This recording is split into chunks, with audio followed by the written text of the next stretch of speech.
Namo Buddhaya. Salam sejahtera, penuh damai, pemirsa Dhamma TV dimanapun Anda berada. Senang sekali saya Satna Dewi bisa menjumpai Anda dalam acara yang tentunya kita telah tunggu bersama, Manage Your Mind. Baik pemirsa Dhamma TV, semua orang ingin hidup berbahagia, tetapi banyak hal-hal yang membuat kita tidak bahagia. Nah, itu akan menimbulkan sebuah pertanyaan. Dan tentunya tema pada malam hari ini sangat menarik, yaitu hubungan masa lalu dan sekarang. Apakah kehidupan kita yang sekarang berhubungan dengan masa lalu kita? Baik, tentunya kita akan menjumpai seorang narasumber yang luar biasa. Beliau adalah pakar hipnoterapi, dan tentunya kita sudah kenal karena kita sering melihat beliau di Dhamma TV juga, yaitu Ibu Brenda I. Megre. Selamat malam, Namo Buddhaya Ibu Brenda. Selamat malam, Namo Buddhaya Bu Satna. Monggo, selamat malam, Namo Buddhaya semua pemirsa Dhamma TV dimanapun berada. Namo Buddhaya. Ya, Ibu Brenda, banyak orang yang ingin bahagia di dalam hidupnya, tetapi ternyata banyak handicap atau masalah-masalah yang dihadapi di dalam kehidupan sekarang. Yeah. Adakah hubungan sebenarnya dari masa lalu? Sangat erat. Sangat erat. Yeah. Kita bedakan dulu Ibu Brenda. Masa lalu adalah kehidupan kita yang lalu, tapi di kehidupan yang sekarang. Kalau di dalam terminologi Buddha kan kita memahami tentang tumimba lahir, dan masa lampau. Kita bilang untuk kehidupan yang lalu di masa lampau, seperti itu. Nah, adakah hubungan masa lalu dan sekarang? Sangat berhubungan erat. Karena begini, semuanya ini ada hukum sebab akibat. Ada sebab, ada akibat. Akibatnya adalah yang sekarang kita alami. Tidak ada yang kebetulan karena ini semua sangat erat berhubungan. Mau percaya dengan agama atau tidak? Itu hukum alam. Hukum alam ini mengapa seseorang hidupnya bahagia, berlimpah segalanya, tidak menemui banyak kesulitan. Dan seseorang yang sudah begitu baik dalam kehidupan ini, tapi kenapa serba kekurangan, banyak masalah, banyak penderitaan. Itu pasti erat berhubungan dengan apa yang pernah terjadi sebelumnya. Jadi kehidupan lalu ini bisa dibilang dalam sekarang nih, misalnya di usia 40-an lah taruh. Yang kita bicarakan kehidupan lalu itu di usia 39,5 pun sudah lalu. Atau kemarin itu sudah lalu. Jadi masa dalam kehidupan ini itu membentuk kita, dan masa dalam kandungan pula membentuk kehidupan ini. Kehidupan lalu pun membentuk dalam kehidupan ini. Itu semua erat berkaitan. Jadi saya tidak percaya dengan adanya kebetulan, karena hukum alam ini ada dan adil, ada di mana-mana. Ya, ada dan di mana-mana. Mau percaya agama apa tidak, percaya. Betul. Tetap bahwa hukum alam itu, hukum sebab akibat itu akan terjadi ya. Betul. Nah, seberapa besar masa lalu mempengaruhi kehidupan kita sekarang? Saya bilang sekitar 100%. 101% mungkin. 100% ya. Karena begini, apa yang terjadi pada kita sekarang adalah perbuatan kita sendiri. Jadi kalau kenapa seseorang bisa berwajah menarik, kenapa seseorang bisa berwajah buruk atau mungkin cacat, atau mungkin hidupnya itu cuma pendek usianya, itu semua ada kaitan-kaitan dengan apa yang terjadi, yang pernah dilakukan sebelumnya. Dan itu menjadi membentuk kita dalam kehidupan ini. Jadi apa yang kita perbuat dulu kemudian terlahir dalam kehidupan orang tua kita, masuk ke dalam orang tua kita, kandungan orang tua kita, termasuk terlahir bersama keluarga kita. Kemudian nanti waktu pada saat tumbuh besar itu ada pengaruh lingkungan, itu pun berhubungan dengan apa yang pernah terjadi. Jadi perlukah kita melihat masa lalu?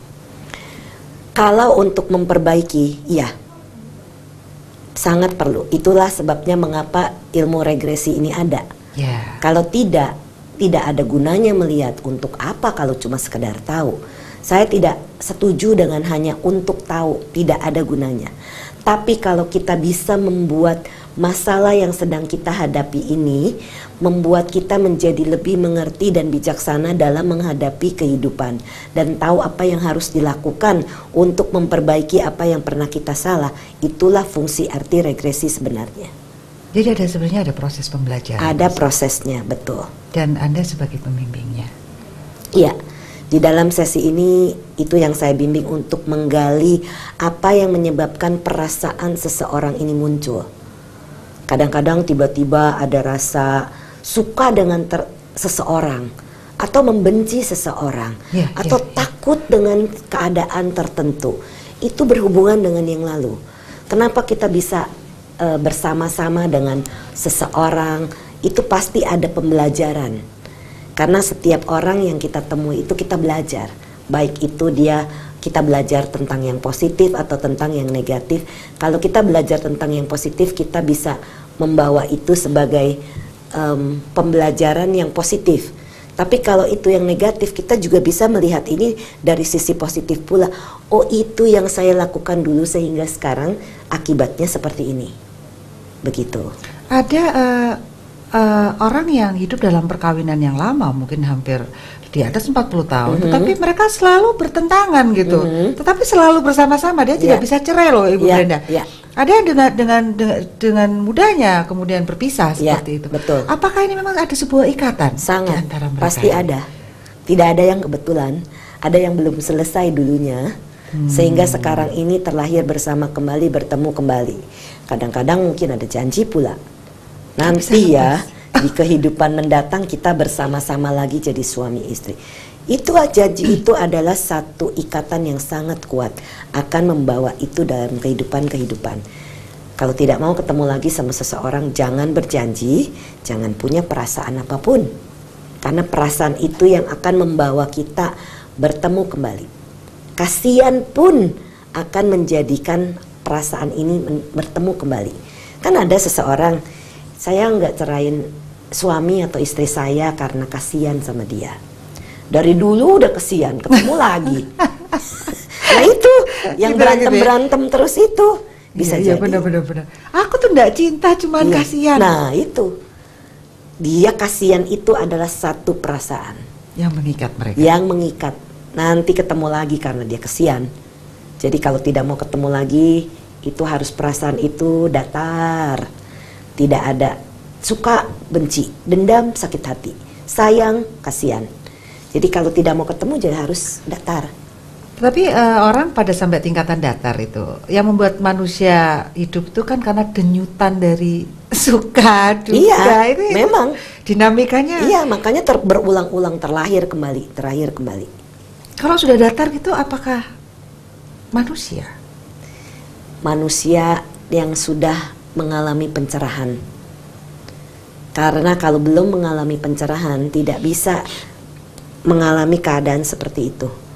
Dia batinnya tenang, dia batinnya damai, karena sudah mengerti bahwa apa yang dulunya dia lakukan bisa menyambung lagi, dan itu dia berusaha. Sehingga tidak ada kebencian, tidak ada kemarahan, tidak ada rasa sakit hati, dendam, iri, dengki, sayang, kasihan, itu sudah tidak ada. Jadi, cuma kita berwelas asih itu beda dengan kasihan. Ya.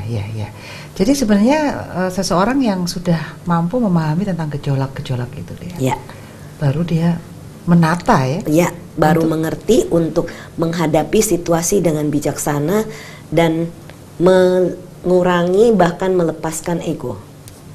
Itu baru bisa melepaskan perasaan itu sehingga menjadi datar. Tapi selama di situ ada ego, akan ada perasaan-perasaan yang bermunculan. Nah ini proses untuk ego tidak untuk dipadamkan? Ego itu dimengerti ya? Kemudian kita tidak menggunakan itu. Seperti misalnya begini, kita melihat seekor anjing yang sedang sakit. Kita tidak bisa mengambil rasa sakit dari anjing itu. Betul. Kita cuma bisa memancarkan cinta kasih, memberikan dia makan, minum, dan membuat dia nyaman. Mungkin bisa membawa dia ke dokter sehingga dia bisa sembuh. Tapi kita tidak menangisi, meraung-raung, begitu menderita, melekat kepada dia. Kalau dia meninggal, kita begitu menderita, menangisi bertahun-tahun. Itulah kemelekatan, di situ ada ego, karena dia tidak mau kehilangan binatang yang disayangnya itu. Kalau tidak memperhatikan, tidak ada empati, ya sudahlah, udah waktunya dia sakit seperti itu, bagaimana? Ya, bisa. Nah, kalau sudah bisa begitu, itulah yang terbaik. Karena daripada dia menderita, sebaiknya memang dia meninggal. Apakah itu termasuk bagian dari welas asih? Ya. Welas asih kadang-kadang sepertinya kejam ya. Sepertinya dingin, tapi sebetulnya bukan. Karena kita tidak mau semoga makhluk ini tidak lagi menderita. Jadi kalau dia meninggal, ya sudah. Bisakah welas asih sebagai dasar menghinakan seseorang agar orang itu berubah misalnya? Ini orang mesti diklimakskan, diberikan semacam hinaan seperti itu supaya dia berubah. Kalau enggak ya dia nggak berubah. Bisa nggak? Hati-hati dengan hinaan, karena hinaan ini bisa membuat orang itu menjadi down. Kita harus mengerti karakter seseorang. Jadi maksudnya ini di dalam konteks welas asih yang memang sudah memahami ya. Oh ini orang mesti diapain, ini orang mesti diapain, ini orang mesti diapain. Ya, selama dia tidak ada kebencian atau kemarahan, selama itu di situ ada kasih sayang di dalamnya, itu tidak apa-apa. Tapi kalau di situ, wah dia harus dihajar, dendam, nah itu yang jangan. Itu akan menimbulkan sebab akibat yang betul, ya. Betul. Seperti itu. Sebenarnya kalau welas asih, dasarnya welas asih bisa akan menjadi kasihan. Rasa welas asih kalau kita tidak mewaspadai itu akan menjadi kasihan, yang itu akan mengikat, memanjakan juga akhirnya malah. Betul. Ya, memanjakan, bahkan merusak. Malah merusak. Ya. Dan itu sering terjadi kepada orang-orang tua yang tidak mengerti bagaimana mendidik anaknya. Betul. Memberikan segalanya apa yang dia mau. Itu bukan mendidik sebenarnya, itu merusak dia. Karena kalau seseorang yang mendidik, ini diberikan seseorang anak itu harus tahu apa yang baik, apa yang tidak baik. Karena kalau dia hanya mendapatkan semua yang baik dalam rumahnya, nanti dia keluar di masyarakat, dia tidak bisa mendapatkan apa yang dia dapatkan di rumah. Nanti emosi muncul. Kehidupan nyata di luar sana. Ya, itu adalah kehidupan nyata. Dia tidak bisa menghadapi kehidupan di luar sana. Kasihan anak itu. Jadi welas asih jangan berubah menjadi kasihan ini, nanti malah tidak mendidik nantinya. Betul. Oke, banyak orang justru menyalahkan masa lalu. Apakah itu baik? Jangan dijawab dulu. Oke. Baik pemirsa Dharma TV, jangan kemana-mana karena kita akan ketemu setelah satu ini.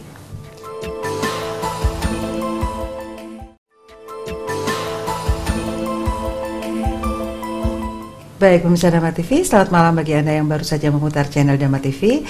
Dan tentunya bagi Anda yang berada di streaming www.dharmaweb.tv, Anda bisa melihat siaran langsung kami pada malam hari ini dalam acara Manage Your Mind. Baik pemirsa Dharma TV, tentunya masih dengan Ibu Brenda tentang hubungan masa lalu dan sekarang. Kita lanjutkan pertanyaan yang tadi Ibu Brenda.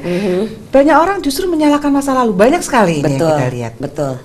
Karena tidak bisa menerima kenyataan apa yang sudah terjadi. Jadi itu yang menyebabkan mereka menyalahkan. Padahal kalau dia sudah mengerti bahwa dia sendiri yang menjadi penyebab, dia tidak akan menyalahkan siapapun. Ini tingkatan intelektual tidak berpengaruh ya? Tidak berpengaruh. Mau S1, S2, S3 masih aja yang bisa menyalahkan. Betul sekali. Padahal kalau dilihat secara logika mereka kan harusnya bisa menangkap loh Ibu Brenda. Seharusnya. Apa ini sebenarnya? Tetapi kalau mereka tidak bisa mengerti hukum karma dengan jelas, mereka menyalahkan orang lain. Tapi kalau mereka sudah mengerti hukum karma dengan jelas bahwa apa yang kita perbuat itu yang akan menjadi akibat nanti, kita tidak menyalahkan siapapun. Makanya sebagai agama apapun di situ ada penjelasan tentang hukum karma, hukum sebab akibat, tabur tuai. Iya. Betul. Mungkin hukum tabur tuai kalau kita bisa bahas ya Ibu Brenda, kita menanam satu biji misalnya, biji sayuran aja, untuk bisa kita tuai sayur itu, dia ada sebuah proses sebenarnya di situ.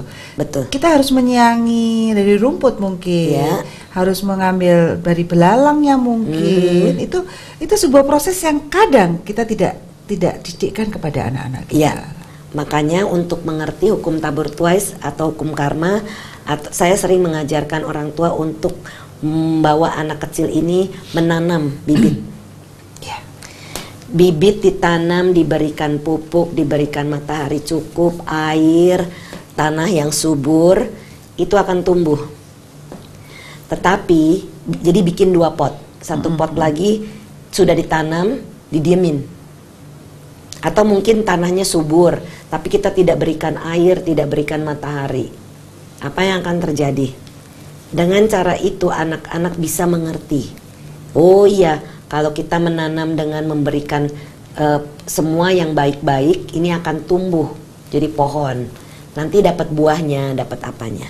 Itu akan belajar seperti itu dengan mengerti. Jadi dari hal yang sangat simple, mereka akan bisa mendapatkan pelajaran. Ya. Sekarang kan bertanamnya di komputer. Bener ya, vampir ternyata. Aduh, gimana itu? Tidak ada sensasi rasa. Iya. Dia hanya melihat sebagai data. Betul, ya. hanya sebagai data, karena di situ bagaimana ada mataharinya. Betul. Karena itu komponen-komponen satu karma atau satu akibat ini muncul karena ada kondisi-kondisi. Kalau kondisinya itu matang, dia akan berbuah. Tidak matang, tidak berbuah. Ya, sesuatu yang nyata yang kita lakukan itu tadi menimbulkan empati. Iya, betul. Dan itu akan membawa anak itu akan mengerti bahwa oh ya, apa yang diajarkan orang tua atau gurunya itu benar, sehingga dia akan lebih berhati-hati. Misalnya anak yang tidak tahu bahwa sering zaman sekarang ini model bully-bully. Ya. Bully ini adalah melecehkan orang lain di depan orang lain. Misalnya apalah disembunyikan atau dilempar-lempar atau dikata-katai, itu akan membawa dampak permasalahan di dalam dirinya nanti. Bisa membuat tidak percaya diri, bisa membuat dia ketakutan. Karena saya pernah mengalami seperti itu. Jadi untungnya mami saya itu secara tidak langsung beliau adalah seorang psikolog. Kotak pensil saya dulu itu sering dilempar-lempar oleh teman-teman sekelas. Jadi saya nangis kan pulang-pulang, diganggu karena pensil yang ada hilang atau patah. Jadi mami saya bilang, oke, kalau begitu kamu bawa 2 kotak pensil. Satu yang isi pensil, pen dan lain-lain, simpan di dalam tas. Yang satunya taruh di meja, tapi isinya cuman pensil pendek. Biarin aja orang-orang mau lempar-lempar, kamu jangan uber-uber. Nanti mereka capek sendiri karena kamu tidak bereaksi. Kalau kamu bereaksi, mereka semakin senang. Dan ini cerita yang sering saya jelaskan kepada anak-anak yang dibully. Jangan bereaksi. Karena kalau dia bereaksi itu akan menjadi terus-menerus. Karena fun menyenangkan. Keisengan yang menyenangkan. Ya. Tapi itu akan mengganggu perkembangan jiwa seseorang. Jadi sebenarnya mengajarnya bukan kalau kamu dibully, kamu harus gantian membuli. Ya, bukan. Tetap menyalurkan energinya dia, ya disalurkan, iya. Tapi kita juga sudah punya bentengnya gitu. Betul, harus ada bentengnya. Jadi kalau misalnya kalau sampai terjadi pemukulan atau itu sudah fisik. Nah, ini anak harus belajar bagaimana cara membela diri. Karate, aikido seperti itu. Fight dong. Ya. Karena penting untuk anak ini punya daya juang. Jangan dipukul diam aja. Jadi nggak boleh dong ditampar pipi kiri kasih yang kanan. Aduh, itu sangat belas asih sekali tuh. Harus ada ya. Iya, karena apa? Dia harus bisa membela dirinya sendiri karena ini akan terbawa nanti pada saat dia besar. Bukan untuk menimbulkan egonya, bukan. Tapi kita mengajarkan bagaimana anak ini bisa membela dirinya sendiri, bukan menyerang. Jadi harus ditanamkan bahwa diajarkan ini bukan untuk menyerang, bukan untuk memulai duluan, bukan untuk memukul. Tapi bagaimana cara kalau kamu memulai dipukul, kamu bisa nangkis. Itu. Memahami bahwa kita punya hak dan kewajiban untuk tidak ditindas. Iya, betul. Itu adalah hak semua orang, tidak ditindas. Tapi kalau kita diam aja, menjadi-jadi. Jadi kadang-kadang ada orang yang harus kita berikan pelajaran seperti itu. Jadi kalau dia mukul ya kita tahu bagaimana cara menangkis gitu. Bukan untuk membunuh dia atau melukai dia, tapi hanya untuk membela diri. Nah, ini penting seperti itu. Aduh, ini pendidikan yang ini sekarang karena di sekolah kadang-kadang memang terjadi seperti itu. Dan itu kalau udah kita salah ngarahinnya. Betul. Tadi ibunya ibu ini bijaksana sekali sepertinya. Iya. Jadi itu yang beliau sarankan. Makanya saya bilang beliau itu seperti psikolog saya. Benar loh ibu. Karena ini ada sebuah energi memang. Energinya harus disalurkan. Kalau kita cut juga, nah itu menimbulkan seperti tantangan malah justru betul, lebih gitu semakin. Kalau kita umpetin, misalnya kotak pensil itu kita sembunyikan, tas kita malah yang diambil nanti. Nah, itu kan akan membuat satu masalah baru, buku bisa rusak, apa bisa rusak. Karena itu terjadi juga. Jadi, nah itulah solusi yang diajarkan sama si mami. Jadi kalau ada kayak gitu nanti masa reuni adalah masa minta maaf, memaafkan, iya, ya kan? harus Sorry memaafkan. aku dulu. Iya, saya dulu juga nggak ngerti teman saya itu takut cabai. Hmm. Semakin dia teriak, semakin kita iseng. Kayak trauma gitu ya, Iya, fobia ya. iya. Kasihan sebetulnya. Waktu ketemu saya minta maaf. Karena dia dulu duduk di belakang saya. Tidak di hipnoterapi. Mungkin ada masalah. Dan saya tanya, kamu masih takut cabai nggak? Karena kalau masih takut cabai saya bantu. Oh enggak, sekarang saya udah nggak takut ya. Sudah bagus. Gara-gara keseringan kamu isengin ya. Tapi bukan cuma saya, teman sekelas itu iseng semua. Jadi buku itu bisa dia lempar kalau dia melihat ada cabai. Oh iya. Itu kasihan sekali. Tapi kita dulu nggak ngerti. Iseng. Keisengan itu membawa trauma-trauma ke dalam kehidupannya. Dan itu sebabnya kenapa itu harus dibereskan. Supaya tidak menjadi satu hal yang membuat dia depresi nantinya. Iya, iya. Bagaimana membuat masa sekarang menjadi lebih baik dengan melihat masa lalu? Tentunya akan menjadi lebih baik. Kadang-kadang penyakit misalnya, itu adalah, saya paling suka ketemu orang yang sudah ke dokter nggak ketemu penyakitnya. Ternyata itu adalah penyakit pikiran. Jadi kalau dia punya kemarahan yang tersimpan, dendam, dia menekan perasaannya, itu akan kembali menjadi penyakit benci, dendam, sakit hati yang tersimpan. Ya, ya. Atau rematik? Apapun, itu bisa menjadi penekanan perasaan akan keluar dalam bentuk emosi tak terkendali atau jadi penyakit. Kalau dia tidak tahu cara menanganinya, itu akan masuk ke dalam badan. Nah, kalau itulah yang dibilang dengan psikosomatis, bahwa penyakit itu datang dari dirinya atau bawaan dari masa lalunya. Misalnya meninggal dengan penuh kebencian. Kebencian itu tersimpan di salah satu badan tertentu, akan jadi penyakit.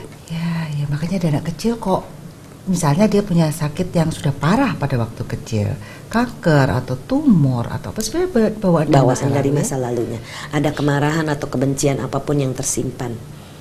Nah itu lahir di keluarga miskin pula. Aduh, itu banyak sekali yang harus dibenahi di situ. Betul, karena itu timbunan dari karma buruk masa lalunya.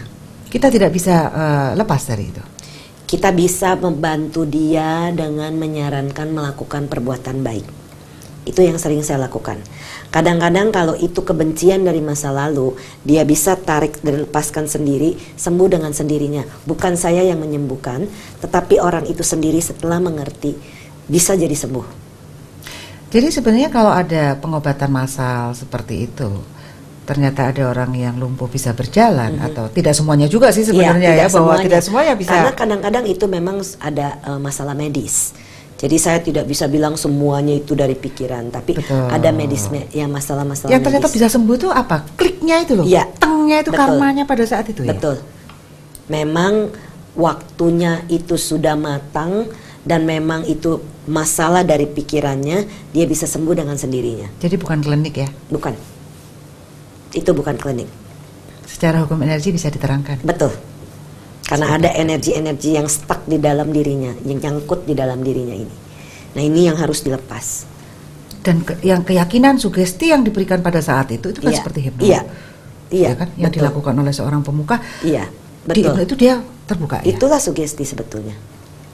Dengan sendirinya timbul pencerahan pada saat itu tuh sudah klik karmanya. Iya, sembuh. Ya. Mukjizat terjadi. Manakah yang lebih baik untuk kita, Brenda? Melihat dari masa lalu atau melihat di masa yang akan datang? Ada loh yang bisa melihat masa datang. Betul. Ini sebuah indera keenam lagi. Indera keenam. Jadi kalau kita melihat masa lalu, kita belajar dari apa yang pernah kita lakukan dulu sehingga kita perbaiki sekarang. Tapi kalau saya melihat ke masa depan, itu hanya untuk mengerti apa yang jurusan atau jodoh atau apa, bukan untuk melihat ke kehidupan mendatang, karena itu bisa berubah. Ya, sesuai energi yang kita tanam sekarang juga ya, betul. Mengalirnya ya. Kalau jodoh, waduh, ya, jadi tertarik nih pasti. Jangan ini dulu benar, jadi jawab. Baik pemirsa Rama TV, jangan kemana-mana karena kita akan ketemu setelah yang satu ini.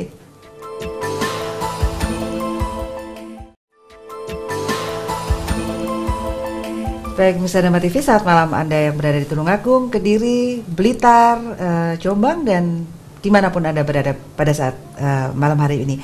Dan tentunya masih dengan saya, Satna Dewi, dan pakar hipnoterapi kita, Ibu Brenda. Mungkin Anda sudah ingin mengikuti sesi-sesi hipnoterapi Ibu Brenda, dan mungkin belum mengenal wajah beliau, Anda bisa menyaksikannya di sini. Dan tentunya kita bahas adalah hubungan masa lalu dan sekarang. Kita tadi terpotong masalah jodoh tadi, Ibu Brenda. Sebenarnya jodoh itu bisa dilihat nggak sih, Bu Brenda? Ya, bisa. ya? Jadi biasanya saya mencari itu kehidupan lalu yang berbahagia dengan seseorang. Dia akan muncul ceritanya, kehidupannya harmonis dan lain sebagainya. Tapi saya akan progres juga ke depan dalam kehidupan ini untuk melihat apakah itu akan ketemu dengan orang itu. Kadang bisa ketemu, kadang tidak. Kadang bisa ketemu, kadang tidak. Malah kadang kalau tidak ketemu, itu bisa jadi jodohnya itu tidak ada di alam manusia. Loh, di alam mana ini? Bisa jadi dia ada di alam dewa, bisa jadi dia di alam gentayangan. Aduh. Tergantung apa yang orang itu perbuat. Sekarang kalau dimaksud jodoh, Ibu Brenda, berarti ketika orang sesosok jiwa atau mungkin apa roh lah ya itu lahir, dia itu memang benar membawa pasangannya. Kalau yang bisa dijelaskan di dalam ilmu regresi ini adalah tentang soulmate, dikatakan soulmate, ya, belahan jiwa. Dan dikatakan ini ada beberapa kategori.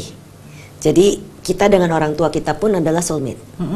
Kita dengan pasangan kita, suami kita atau anak yang sering bersama-sama dalam kehidupan, kadang-kadang itu bisa menjadi pasangan rata-rata yang menjadi romance soulmate. Ada romansa di dalamnya. Tidak harus maskulin feminim, bisa maskulin. Bisa maskulin. Makanya kenapa bisa terjadi homoseksual dan lesbianisme? Karena pernah terjadi dulunya, dia terbawa dalam kehidupan sekarang keinginan seperti itu. Ada pula yang menjadi seperti itu karena ada janji dulunya. Janji ini bisa mengikat. Nanti ya di kehidupan mendatang kita ketemu lagi jadi suami istri. Itu janji yang sangat berbahaya. Nggak taunya lahir sama-sama jadi laki. Betul. Jenis kelaminnya. Betul. Tapi sebenarnya maskulin feminim. Iya, betul. Makanya kalau di barat itu bisa diterima ya. Betul, bisa diterima karena itu wajar. Karena ilmu pengetahuannya sudah sampai di sana. Karena bisa digali kenapa dia begitu. Nah, ini yang kita biasanya saya ketemu seorang seperti ini, saya tidak tidak lagi punya judgmental atau pemikiran-pemikiran, dia itu orangnya. Benar. Tidak, karena saya mengerti bahwa itu adalah bawaan dia. Bisa jadi memang dari dulunya sudah gay. Ya. Dan itu terbawa kembali dalam kehidupan sekarang. Ya. Jadi tidak boleh mencerca orang-orang seperti itu. Menerima mereka apa adanya. Mereka juga manusia. Apalagi kalau udah ketemu soulmate. Oh iya. Aduh, itu sesuatu yang kadang kita harus melakukan beberapa kali perjalanan nih. Iya, betul. Jadi soulmate ini adalah sering-sering bisa jadi orang tua dan anak, saudara, kemudian pasangan suami istri yang ada romansanya. Ini beda. Romansa itu gimana sih? Romansa ini sering-sering menjadi suami istri. Hati ini rasanya dekat dengan orang itu. Apa yang kita pikirkan dia tahu atau apa yang dia pikirkan kita tahu. Karena sudah begitu dekatnya.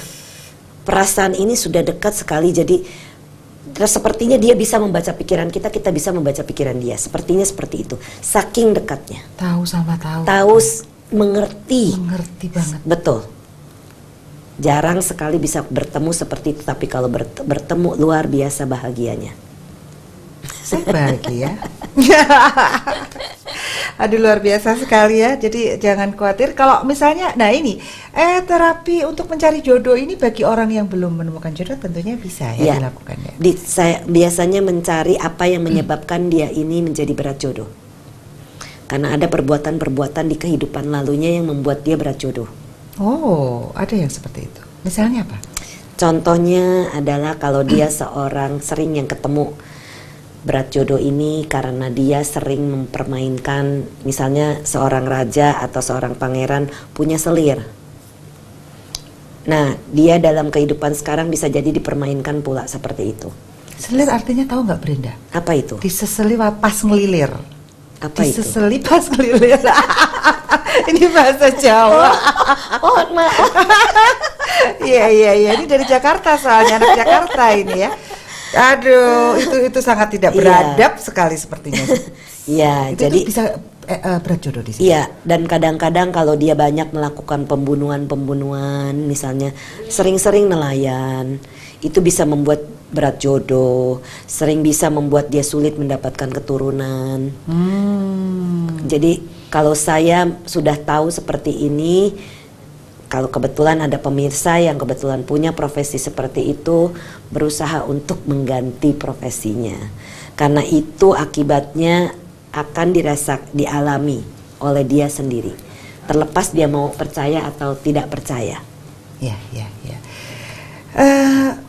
Adakah contoh yang paling bisa dilihat dengan jelas bahwa kehidupan masa lalu berpengaruh di kehidupan sekarang ini tadi? Ya. Fobia, ketakutan, déjà vu. Déjà vu itu apa sih Déjà vu sebenarnya? ini adalah merasa mengenali.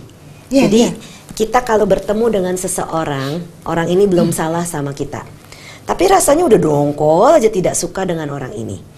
Atau malah sebaliknya, baru pertama ketemu, kok kayaknya ketemu teman lama ya, rasanya kok nyaman ketemu orang ini.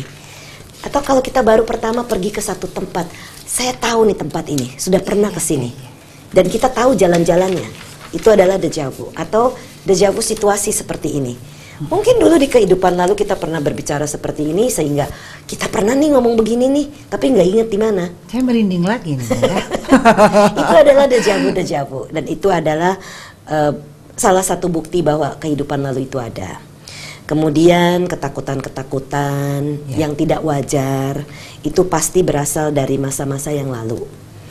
Jadi ini bisa dibuktikan dengan di hipnoterapi. Dengan melihat ke masa lalu dengan meregresi ini. Jadi orang itu, dan ini untuk dimengerti oleh para pemirsa, karena kalau seseorang tidak visual, dia tidak bisa melihat. Tapi dia bisa merasakan karena yang digali adalah perasaannya.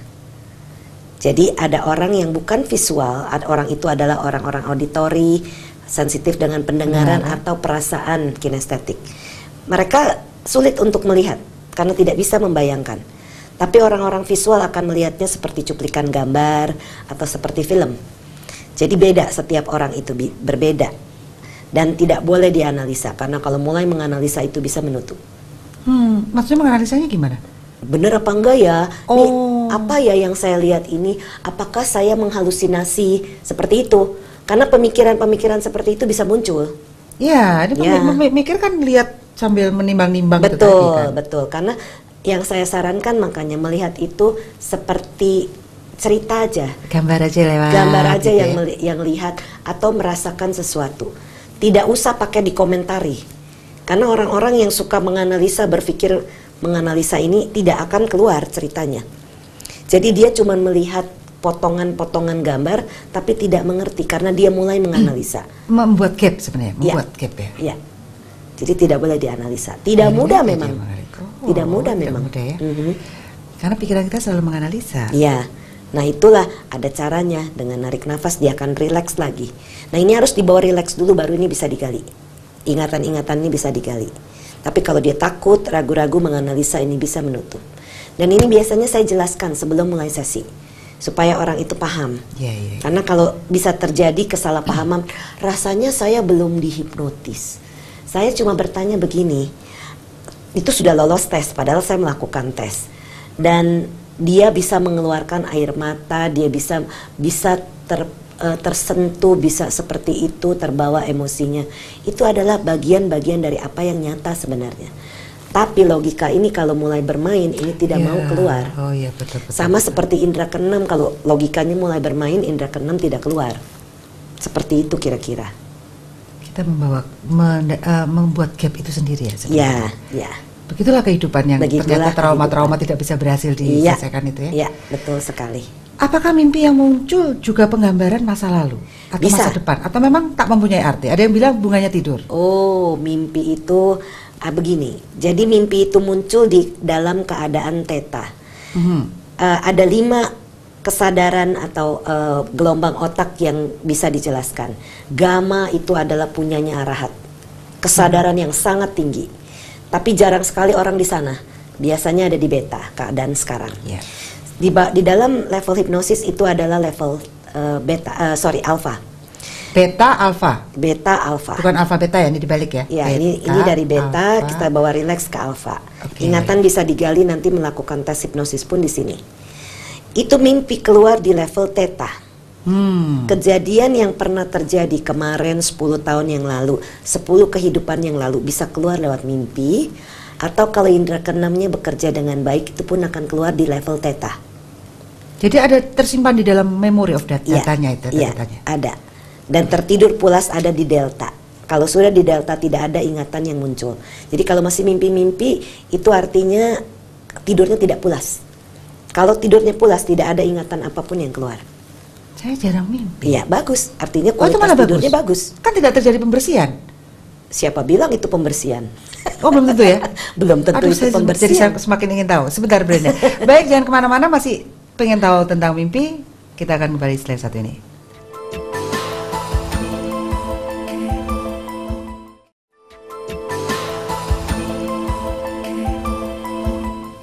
Baik, pemirsa Dharma TV, kita lanjutkan tema kita, yaitu mengenai hubungan masa lalu dan sekarang, dan tadi kita bicarakan tentang mimpi. Jadi mimpi tidak harus membersihkan. Saya sendiri tidak pernah mimpi, jarang sekali mimpi. Jadi tidak terbersihkan dong.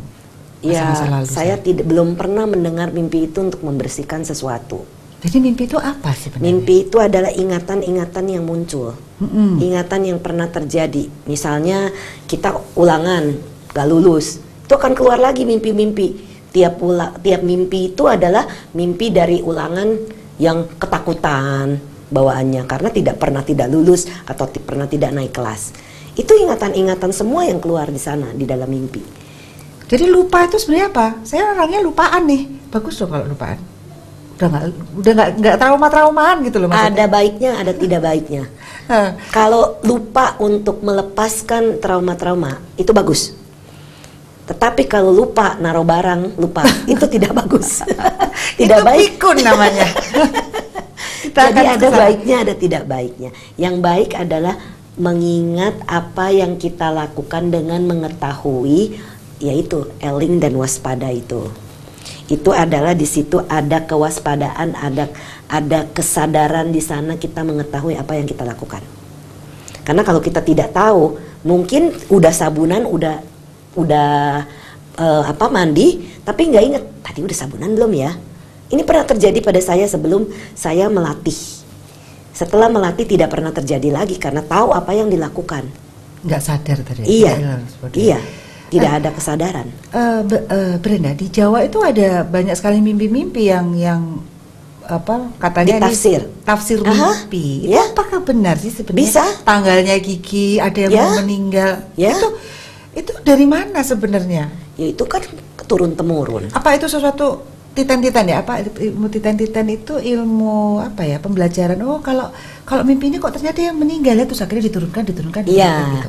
Biasanya begitu kan, makanya ada buku tafsir mimpi. Bukan cuma di Jawa aja. Di sana pun negara asing pun ada The Meaning of Dreams. Ada itu. Jadi memang kalau seseorang mengalami mimpi tertentu, biasanya mengalami tertentu itu jadinya yang dimasukkan ke dalam buku-buku itu tadi. Ya, jadi biasanya itu adalah hal-hal ya sebetulnya indera keenam yang muncul itu tadi.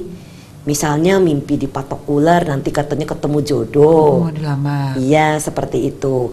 Sering-sering kalau orang, misalnya dari 10 orang, semua mimpi dipatok ular dan semuanya semuanya dapat jodoh. Lah itulah kepercayaan, jadi ditafsirkan seperti itu. Tapi jangan ingin bermimpi dipatok ular, nanti saking benernya tuh keinginan benar-benar dipatok ular. Ya, jadi mimpi memang kadang memberikan sebuah tanda ya. Iya, bisa itu merupakan tanda. Jadi kita waspada, misalnya kita mendapatkan, kalau orang yang punya indera keenam kuat itu bisa keluar nanti. Apa yang akan keluar, yang sudah keluar lewat mimpi bisa terjadi. Nah itu yang harus diwaspadai. Misalnya kalau misalnya mimpi tertentu bakal sakit. Jadi kita waspada, makannya dijaga, vitamin, cukup istirahat sehingga kita tidak sakit misalnya. Oh, bisa terjadi tapi tidak sakit ya? Atau sakitnya sebentar, cepat sembuh. Tapi karena kita punya alarm sebenarnya, iya, dia alarm, sensitif betul. Gitu ya. Ya, ya. Jadi kita lebih mewaspadai untuk menjaga kondisi. Ya. Apakah dengan melihat masa lalu tidak membuat traumatik? Oh tidak, justru tidak.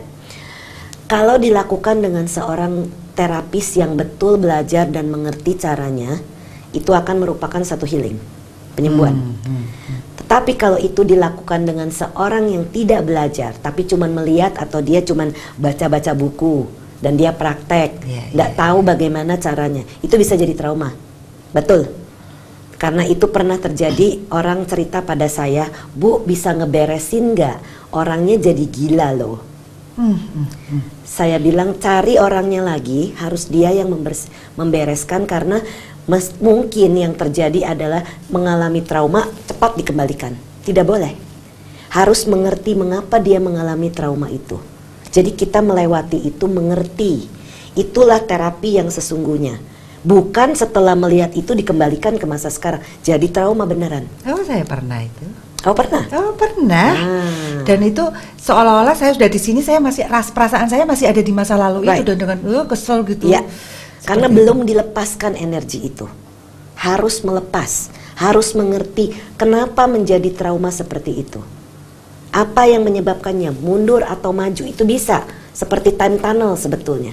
Nah, terapis yang sudah berpengalaman tahu harus bagaimana. Tapi tidak pengalaman tidak bisa. Makanya kenapa terapis untuk regresi harus sekolah. Ini bukan cuma jual kecap atau apa. Saya bicara dari pengalaman karena saat kita sekolah, kita melihat guru kita menangani orang yang trauma. Jadi kita belajar dari sana. Dari pengalaman itu. Dari pengalaman, bukan dari buku. Dari buku trauma bagaimana caranya? Tidak jelas. Jadi hati-hatilah pemirsa, jika Anda diregresi carilah ahlinya karena Anda bisa terpuruk di situ. Sebut gila tadi, kita masih ada, kita sudah ada di sini tapi kita masih tertinggal. Secara emosional kita tertinggal di masa dan itu saya sudah yang harus dilepas. Saya sudah ngalamin itu. Ya, tidak boleh ada lagi emosi dari sana. Karena dengan mengerti apa yang terjadi, emosi pun akan lepas dengan sendirinya. Dan itu memang harus dilepas. Tidak boleh dibawa-bawa, karena kalau kita tidak mengerti bagaimana cara melepasnya, bisa terbawa. Begitu.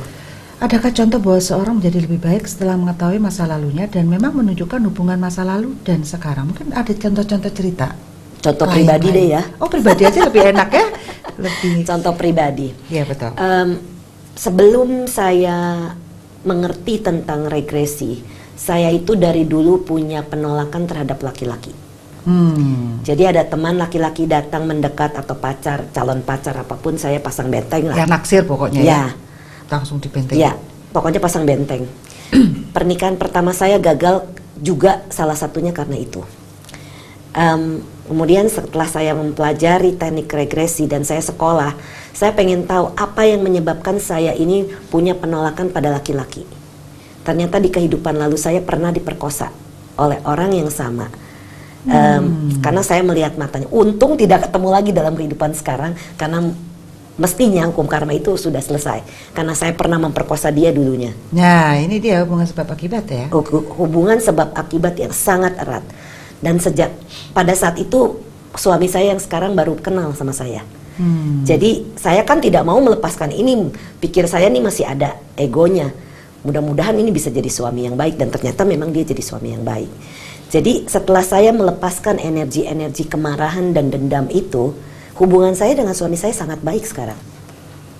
Biarpun menurut orang itu katanya ciong karena umur kita ini tidak baik pasangan kita ini, dia sio apa, saya sio apa gitu ya. Tapi ternyata hubungan kita baik-baik saja. Saya adalah kasus nyata dan hubungan kita sangat bahagia. Saling mengerti. Saling mengerti. Oke. Brenda, waktu kita kalau ngobrol ini seru sekali ya. Kayaknya mau 3-4 sesi, ayo aja 5 sesi ya. Tapi waktu juga yang akan memisahkan kita, mungkin ada kesimpulan Brenda tentang masalah ini. Jadi masalah-masalah dalam setiap kehidupan seseorang itu bisa perasaan ya. Perasaan ini bisa terbawa dari masa yang lalu. Dan kalau tidak mau menerapi dengan seseorang, kita hanya mengerti dan menyadari kenapa kita punya masalah ini. Bagaimana kita bisa ikhlas menerima dan memaafkan kejadian. Dan kalau sudah mengerti seperti itu, kita tidak perlu mencari terapis. Karena kita sudah misalnya punya trauma ketakutan, justru kita hadapi, kita menerima keadaan. Oh ya, kita maafkan diri kita yang ketakutan. Tidak perlu mencari terapi sebetulnya. Tapi kalau ketakutan atau kebencian atau kemarahan, energi-energi itu stuck di dalam diri kita, itu bisa menjadi penyakit, itu yang harus dilepaskan. Ya, itu menjadi Jadi ya, hati-hati dengan perasaan-perasaan. Saya sering mengatakan, janganlah punya perasaan benci, dendam, sakit hati, kemarahan, sayang, kasihan, itu akan menjadi bibit bertemu kembali di kehidupan mendatang. Kalau tidak mau disakiti lagi seperti itu, jangan punya perasaan seperti itu, karena bibit ini akan tumbuh lagi di kehidupan mendatang. Capek deh. Capek. Nggak mau ketemu dengan seperti itu, harus punya perasaan itu sangat seimbang. Tidak ada benci, dendam, sakit hati apapun, semuanya datar. Dengan perasaan empati, tapi tidak ada kasihan. Ini ada bedanya. Welas asih dan kasihan itu sangat beda. Ya, sungguh beruntung sekali kalau bisa menemukan soulmate. Tentunya bagi pemirsa mungkin bisa mengikuti sesi terapi dari Brenda. Ya, oke. Terima kasih banyak Brenda atas pencerahannya pada malam hari ini. Dan semoga tentunya ini bisa membantu para pemirsa Dhamma TV dimanapun berada. Ya, ya. Baik pemirsa Dhamma TV, kita banyak belajar dan tentunya kalau Anda mendapatkan masalah, kemudian timbul pertanyaan kenapa, itu sebenarnya Anda sedang belajar. Anda sedang mencari jalan keluar dan tentunya salah satu yang mungkin bisa menjadi salah satu alternatif dari masalah Anda bisa mengikuti sesi terapi dari Brenda. Oke, bisa Anda lihat iklannya di televisi kapan itu waktunya. Baik, tentunya senang hati kalau Brenda bisa sering-sering ke Malang ya, bisa banyak membantu orang. Saya juga punya klien di Jakarta, Bu. Oh, banyak sekali. Baik, kata kunci kita adalah mind it's not everything, but everything is from mind. So, manage your mind. Saya Satna Dewi, peserta kru Dhamma TV, mengucapkan Sabe Sata Bhavantu Sukhitata. Semoga semua makhluk berbahagia. Sadu, sadu, sadu.